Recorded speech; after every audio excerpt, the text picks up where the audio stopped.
Afternoon peeps, good afternoon everyone. How's everyone doing? Hopefully you guys are all doing well. Don't forget, if you're new to the channel, like, share, subscribe. Your boys just got back from Monaco, which was beautiful. Honestly, perfect. I highly recommend it if you've never been before. A little weekend trip. You may need to remortgage your house or your apartment because it's that bloody expensive. But it's also so picturesque. Normally, when I do these away trips for boxing, I'm normally off the plane or the train, straight to the hotel. I stay in the hotel. I then go to the venue, do the fights, back to the hotel, back home. But this time I was like, nah, fuck that. I dropped my bags and I went for a walk immediately. And it's just got like all the best restaurants, all the best like coffee shops if you are a bit of a coffee snob like me. I love my cars. So, I mean, there was a time when I just sat down on a bench for like an hour just watching all these bloody cars go by. And two F40s went past me. If you guys know your F40s, your Ferraris, you'll know that those cost between like 1.5 million up to like 5 million. And I was like, Jesus, what a way to feel poor. But no, I've been there before with Matchroom, but this was without a doubt the best fight card that they've put on. And that is sometimes by luck. Sometimes you can put on what you think is going to be the best fights and they stink. But these fights all seem to have a story to them. Let's quickly bring up the fight card because I do want to go through all the fights before we talk about the Gypsy King, Mr. Tyson Fury. I almost felt like there could have been 3 main events. Obviously, in the end, it was Shabazz Massud versus Peter McGreel, but it could have easily been Conor Walker versus Pat McCormack. I actually thought that was the main event up until 3 or 4 weeks ago because remember, Peter McGreel versus Shabazz Massud was supposed to happen in June, and then there was a lot of talk about it happening on the Ben Whittaker card. So I always thought it was going to be Conor Walker, Pat McCormack, and that was really the main event fight, right? But let's start with Hugo Mcome versus Shawn Mcome. Mcome, nicknamed the Fresh Prince of Monaco. Shawn Mcome just too good. You can see it from the very first round. I mean, that fight could have been over. It ended in the 8th. It could have been over in the 5th. I think that's when Mcome put him down. I was ringside for Mcome versus Arnold Barboza, and I thought he won that fight. Remember, that was the undercard of Ryan Garcia versus Devin Haney, and I thought he won that fight. But you can't dwell on that. That was a big win for him, not in terms of name, but just in terms of Eddie being ringside. He called out Richardson Hitchens, who responded on Twitter. You never know. He might get that fight. Someone might put some money on the table for it, but it's a big win for him to continue that path to big fights. There are good domestic fights as well. Adam Azim's there. We wait to see what goes on with Sabril Matthias, Dalton Smith. So he's in line for good fights in 2026. So that was an important win.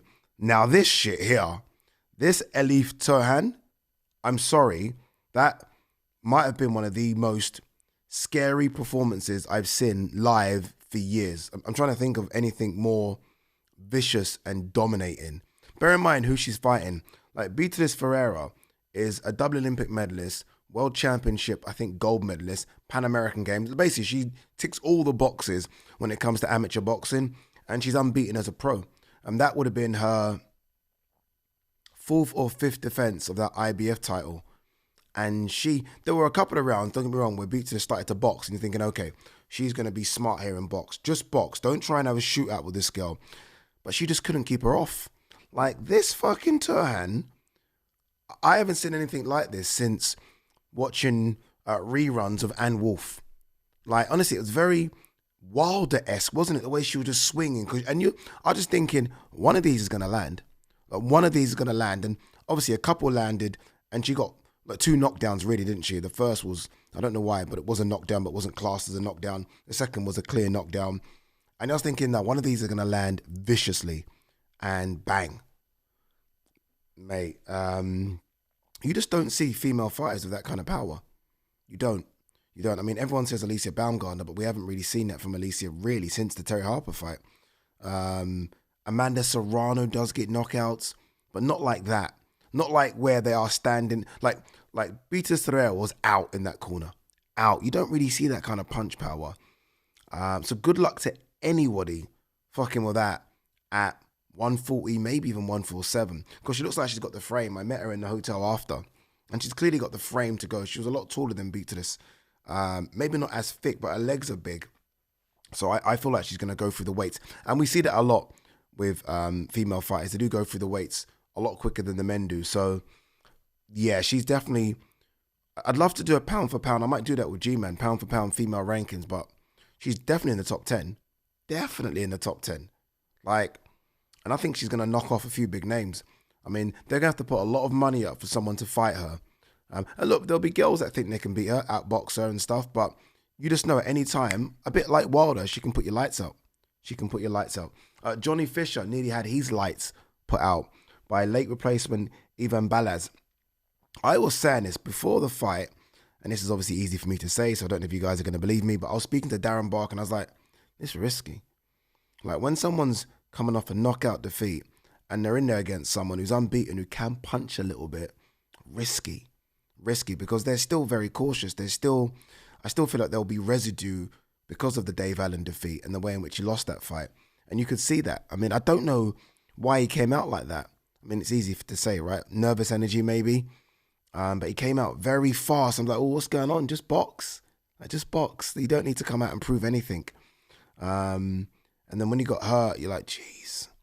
I remember I was just there with Tony thinking, it's over, innit?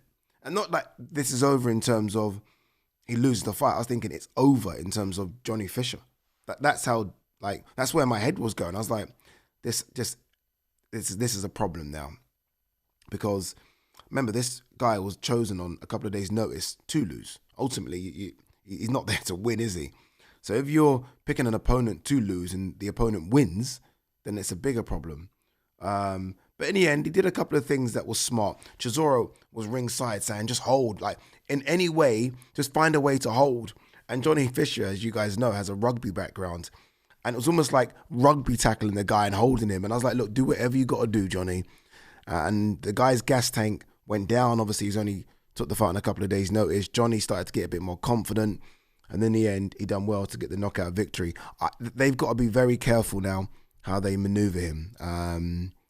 Because there clearly is residue there, right? From, again, the Dave Allen defeat. So they're going to have to be... Like, initially, I would have said, okay, Solomon Dakers, potentially. Fraser Clark's just lost. Maybe Fraser Clark. Now I'm like, no, you stay away from those guys. So they're going to have to kind of find guys like this. And he's going to have, I think, 2 or 3 wins against guys like that before he then goes into the conversation to be fighting the guys I just mentioned. All right, let's talk Conor Walker. Fuck me. Jesus Christ, this kid. He is fast becoming my favourite fighter to watch in terms of value for money. Like, yeah, you can have all the fancy footwork and you can throw all the fancy combinations and it's like, wow, this is eye-catching. Sometimes I just want to see a guy fucking fight. And Conor Walker just does that. He just delivers that, doesn't he? I saw him in the bar after. He was there with his family, his team, and he brought some numbers to that arena. He must have bought about 200-300. No, yeah, about that, maybe about 200-300. And they were making a racket. And he's just so humble. Like, even after when you're speaking to him, just so humble. He's like, you guys are so great to work with. This is the best time of my life. And we're like, dude, like, you make it easy for us to work. Like, you make like it easy for us to talk about you because you're just so good. On the mic, you're so good. When you get in the ring, you back up what you spoke about on the mic. He was in there against Pat McCormack, who was favourite to beat him. Like, everyone has earmarked Pat McCormack. No, it still could happen as a world champion. Like, I have conversation with people like, could Pat beat Rolly Romero? Could Pat beat Barrios? Could Pat beat Lewis Crocker? Like, these are conversations. And most times the answer is like, yes, yes, yes. So Conor Walker was sent there to almost be a scalp, almost be a number for Pat McCormack. And Conor Walker was like, And I had Pat Brown and Tony Bellew, and they're like, I'm telling you, if this Conor Walker, Pat Brown knows him well, can get past 8 rounds and not be too busted up or damaged, watch what happens. And then I just saw it like clockwork, got to 8, and you could see Pat McCormack in the corner, breathing really heavily, and Conor Walker just strolling back to the corner. And he's thinking, you're now in my wheelhouse. It might have been round 10 where they get up and Conor Walker kind of points at him and smiles like, almost welcome to hell. Like what Galatasaray have at the front of their stadium as you're going in to that stadium, welcome to hell. And it was hell. Those are championship rounds. If you haven't done them before, it must be very, very difficult. Someone's swarming you. They're strong, they're big. And this is someone in Conor Walker who's had success in the latter rounds. So Conor Walker's trusting his ability to find something in the last dying seconds at that fight because he's done it before. Did it with Harry Scarf. He's done it before. Wow. This guy is just, I mean, he's going in there and he's beating up your favourite, Cyrus Pattinson. People forget that was supposed to beat him. I think people forget that, you know. Remember he lost to Kane Gardner. He was kind of like, he's decent, but now all of a sudden he's on the cusp of a world title fight against Lewis Crocker, the rematch. He's on the cusp of it. He got beat by Kane Gardner. What's that, English level? He's now on the cusp of a world title fight. He believed in himself. He's gone away. He's worked on a few things. And sometimes with these people, it's just confidence. Confidence to know that you can do it. Again, you might not have the best amateur record. You might not have had the red carpet rolled out to you, but sometimes you just got to drill down and find a way. And this guy always finds a fucking way. And you've just got to love that, man. You've got to love that. I'm a massive fan of his now. Like, massive. And again, it's not necessarily what he does in his ring. It's just, I can't remember where we were. We're all in the taxi. We was in going to Belfast for Crocker Donovan. We're all together in a taxi and we're just talking. And you know when you gravitate to someone, like you just love the way they are, everything about them. And yeah, like I did a video with Dev Sani, my top 10 favourite British fighters. And look, he won't get in that because this was of all time. But he's very fucking close, you know. Like I just like someone that fights like that just action-packed. You don't really get it as much anymore. Someone that's that's what it is. He's over-delivering. That's what it is. You know, like, someone asked me a question the other day about certain fighters. I won't name names. Like, did they sort of under-deliver on their expectations? And the answer to a lot of the names the guy gave me was yes, yes, and yes. He is over-delivering. Because in terms of talent, there are more talented welterweights out there. He's over-delivering. It's almost a bit like the way I have a lot of love for Tony Bellew, and there's other fighters, Anthony Crolla. You know, when I feel like they maxed out, like they left nothing out there left on the table. They maxed out in terms of their ability. Chisora maxed out. Where there's some fighters you're like, could have done more. Conor Walker's maxing out right now. And I hope he gets that Crocker rematch. It'll be nice. Doesn't need to be in a stadium, a nice arena, 6,000 or 7,000. Let's go again.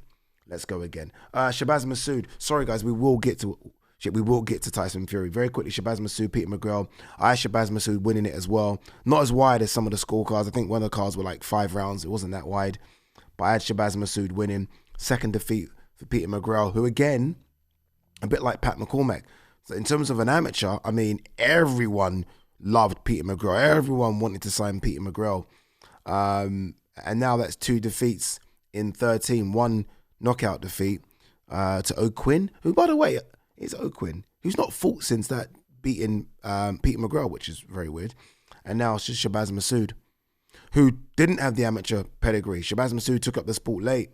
So there is more than one way to skin a cat. All right, let's talk Tyson Fury. Let me read out what Tyson Fury said on his Instagram and as to why I think the Gypsy King is on his way back. This is what he said. The king must return to his throne. There is a long and lonely road that only I can walk on, but after the long and hard battles awaits immortality. God's fighting one-man army. The battle was won over 2,000 years ago by a man who goes by the name of Yeshua. In his holy name, I march forward 2026. That's him saying he's coming back, right? And he tagged Old Trafford in it as well. Man United FC, Old Trafford, which would suggest to me that he wants to come back and he wants to fight in Old Trafford. Now, I'm hearing a date of April. That's what I'm hearing. Who knows, right? But I was with someone quite important that said that to me. So I'm going to go with that for now. Okay. I am very intrigued as to what this is. For me, it points at potentially one man and one man only. Alexander Usyk. I just can't think of who else. I mean, the AJ talk is, unless he's going to come back and have a gimme, but I don't think Old Trafford's a gimme. Do you know what I mean? If he didn't tag Old Trafford, I would have said, okay, he's just going to come back and have a fight. You know, I don't know, the MEN, the Co-op Live, you'll pack 20,000 in there because it's Tyson Fury. I mean, when you're talking 80,000, I mean, it has to be a right dance partner. AJ, that conversation has been spoken about for September. And that has to be at the National Stadium, surely. So I just can't think of who he fights. Unless, I mean, I don't think Frank would do it, an in-house fight with Fabio Wardley. I mean, would he do it? I don't know about the relationship with Fabio. I'm guessing there is some, because all these boxers know each other, but I don't think they're friendly. So, yeah, I can't think of many. I mean, look, ultimately, it's either going to be Usyk, it's going to be AJ, or Fabio. There is no one else. It's not going to be Bakoli. It's not going to be a Talma. And if it is going to be someone outside the top 20, then it wouldn't be at Old Trafford. So, look, we wait and see. I'm excited by the idea of him coming back. I know a lot of you, a lot of people shit on Fury. And I get that as well. But I think he's fantastic. Honestly, I think he's fantastic. I think he's fantastic for the sport of boxing. Does he piss me off sometimes? Absolutely. But does he entertain me more than he pisses me off? Yes. And that's it with me and Fury. I love his press conferences. I love his fights. I love his energy. And I'm ready for just one more year. Just one more year of Fury. That's all I want. I want one more year of Fury. I want one more year of AJ. I want one more year of Usyk. And then they can go and set off into the sunset. That's all I want. One more year from those three great world champions. And they are all three great. Obviously, Usyk's on a planet by himself. But let's not discredit some of the stuff that Fury's done. Went to Dusseldorf, beat an unbeaten Klitschko. I say unbeaten. A Klitschko that hadn't been beaten for nearly a decade. Done that. Went to America. A take on the unbeaten Deontay Wilder, who was just icing everyone. Beat him 3 times in my eyes. And let's respect AJ as well, what AJ's done for the sport of boxing. But look, let's see. Let's see if Mr. Tyson Fury will be back. All right. What else have we got to talk about? I haven't seen the Opetaia fight. I've seen Opetaia getting wobbled.